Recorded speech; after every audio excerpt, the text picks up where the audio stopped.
quando o governador Bento Munhoz da Rocha assume em 1951, ele tem um projeto de modernização do Paraná. O Paraná ainda era um estado essencialmente agrícola, apagado frente a outros estados como São Paulo, Minas. Então o governador ele queria mostrar a importância do estado do Paraná. E para tal ele planejou a construção do centro cívico.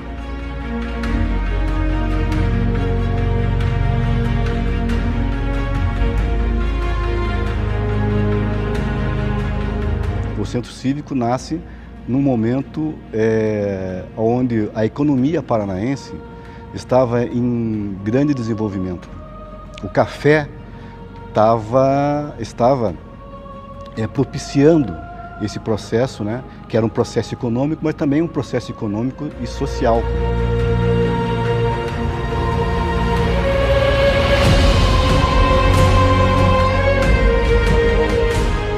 Quando a gente pensa em Bento, a gente pensa na história do Paraná. Por quê? Porque ele plantou a semente do Paraná do futuro. Então, muito do que acontece hoje foi pensado lá atrás.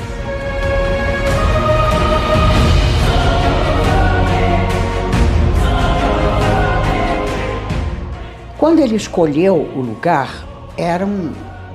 ali o centro cívico não tinha, eram construções bem modestas e era um pântano. O terreno era horrível, sabe? Argiloso e pantanoso mesmo, e tinha um rio ainda que corria por ali. E você veja a personalidade dele como era interessante.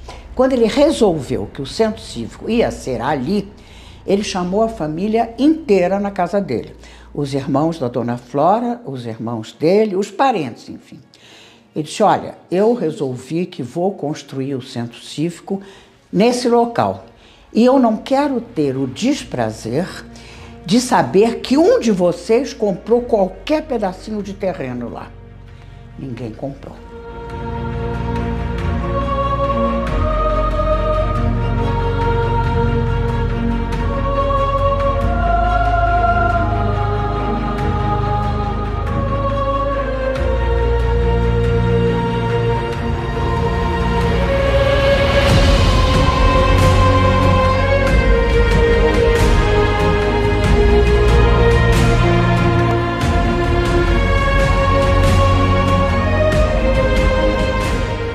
Davi Azambuja, né, que desenvolveu todo o projeto da construção do centro cívico, ele, a pedido do governador, né, do Bento, ele queria mostrar que o Paraná era um estado forte, que o Paraná era um estado grande, que o Paraná merecia um centro cívico, um palácio do governo apropriado.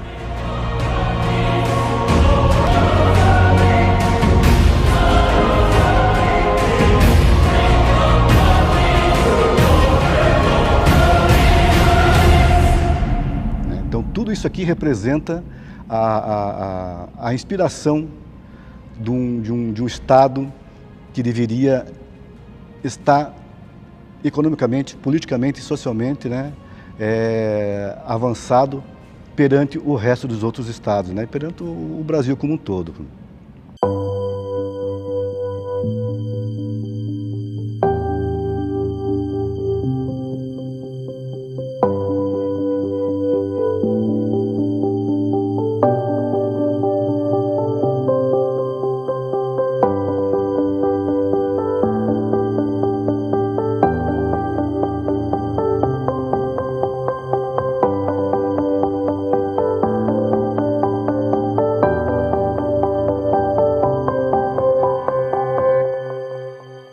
Bento representa, naquele momento da história, uma corrente de pensamento que nós chamamos hoje de modernistas. Então, ele estava no núcleo de pensamento de como trazer a modernidade naquele conceito, daquele momento, para o estado do Paraná. Então, o centro cívico representa esse pensamento. É isso que o Palácio Iguaçu representa. O Palácio Iguaçu representa a modernidade e o futuro. Por isso que ele era diferente arquitetonicamente de tudo que o Paraná tinha. Então ele foi um choque do ponto de vista arquitetônico para tudo que o Paraná tinha até então.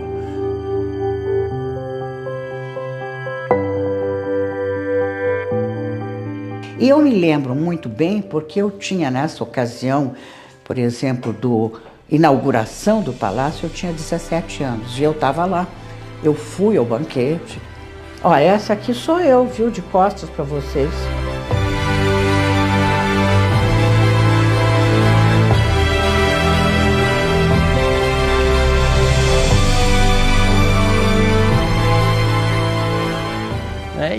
E o Palácio do Iguaçu também, por si só, já é uma bela obra de arte arquitetônica, do ponto de vista moderno, né? Trabalha com grandes vãos, traz grandes perfis envidraçados, incorpora bastante obras de arte dentro da arquitetura, fica difícil de você separar uma coisa da outra. Aí o Palácio do Iguaçu também, embora ele seja internacionalizado, essa arquitetura moderna, ele também aproveitou materiais locais, como o mármore Paraná, algumas pedras que só se traziam importadas, começou a se produzir e instalar aqui mesmo. Então tem todo esse contexto aí regional e nacional, né? Ele sim é um dos mais belos palácios de sede de governos estaduais do Brasil, né? Com uma linguagem moderna, que são poucos, né?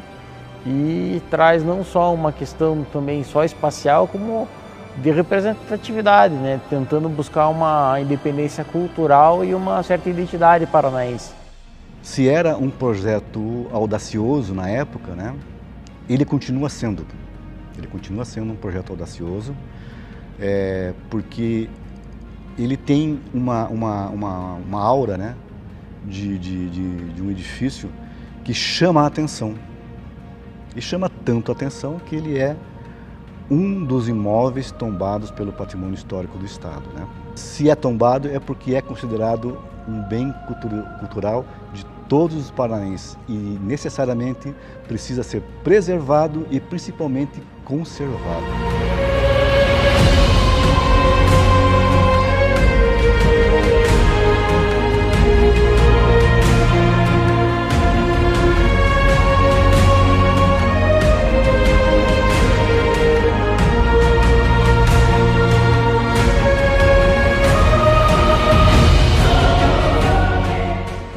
Se a gente olhar à frente, sair na sacada do Palácio do Iguaçu, a gente tem a visão da Cândido de Abreu, da Avenida Cândido de Abreu. Então, essa visão, se a gente inverter a lógica, pense nos anos 50. Os anos 50 no Paraná, aqui em Curitiba era uma cidade no máximo de 120, 130 mil habitantes, não passava disso. Era uma cidade relativamente pequena. Então, quem tivesse, então não havia nada que pudesse impedir a visão de quem estava lá perto da catedral, olhar em frente e ter lá na frente dele o palácio. Isso era proposital. Quando você olha, e o Bento era um visionário, quando você olha para o futuro, qual que é a referência do futuro? O Palácio Iguaçu. Ele representava isso, porque era completamente diferente de tudo que os paranaenses da década de 50 tinham visto. Então, ele era o ponto turístico da cidade. Então, provavelmente naquele momento, quando você recebia algum parente, onde é que você levava? Não tinha os parques que tem hoje, né?